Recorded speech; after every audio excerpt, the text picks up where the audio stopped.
seems to know when to dig in and when to cut some slack. They understand the concept of diminishing returns, and they will find a way to give a student the room they need to work through their individual issues. And here's one of the most magical parts.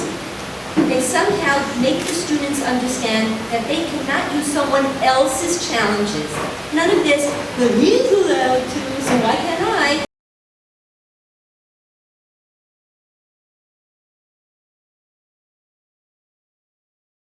It might seem odd to some who have not lived our lives, but I can tell you that the joy I feel right now, standing here at Hillel's graduation, is no less than the joy that I am feeling in the lead up to making our first wedding. I'm sure that there are many fellow parents here who can relate to that statement.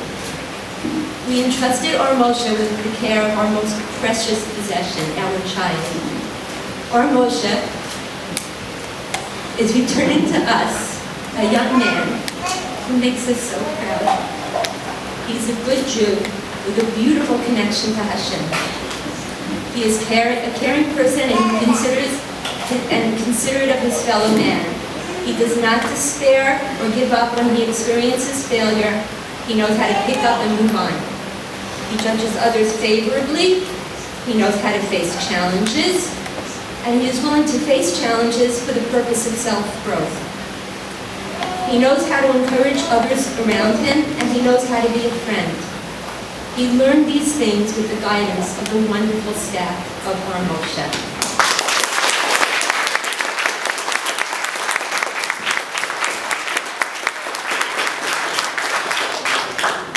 Here's a small story to illustrate.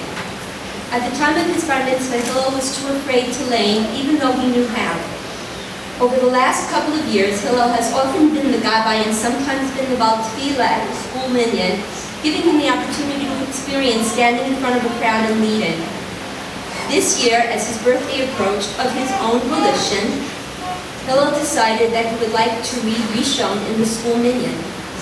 He spent time refreshing his kriya skills, and on the Monday of his parsha, Hillel did an amazing job. When Thursday came, the student who was supposed to lane, where are you, Sasha? Instead, encouraged Hillel to lane again, even though he had fully prepared to lane the Rishon. With these two successes under his belt, Hillel made the big leap and laned Rishon in shul that Shabbat. And now, here he is today, giving a graduation speech in front of dignitaries and a room full of people. Kol hamatzil nefesh echad ki'ilu hatzil olam malei.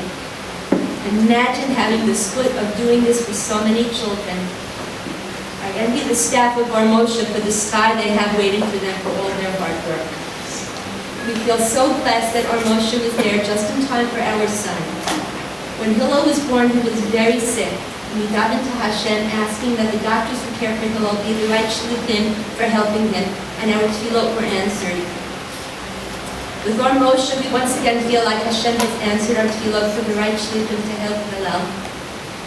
It started with Rabbi Shemesh, then Rabbi Lippman, and it just going and growing, and there are just far too many people to thank and to name you individually, but please know that our gratitude for the care and attention that you've given our child and our family over the years knows no bounds. And Hashem bless Rabbi Lippman, Rabbi Proctor, and the entire Ohr Moshe staff with the strength and the means to continue to graduate many, many more fine young men. And by the way, fair warning to the staff of Ohr Moshe, sometime over the course of this past year, Hillel has begun to express the hopes that he will someday come back to Ohr Moshe as a member of the staff.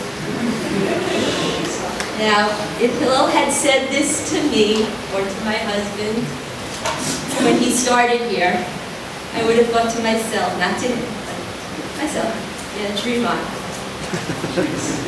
But standing here today, that very same suggestion only makes me think, who are you, Hillel? Follow your dreams.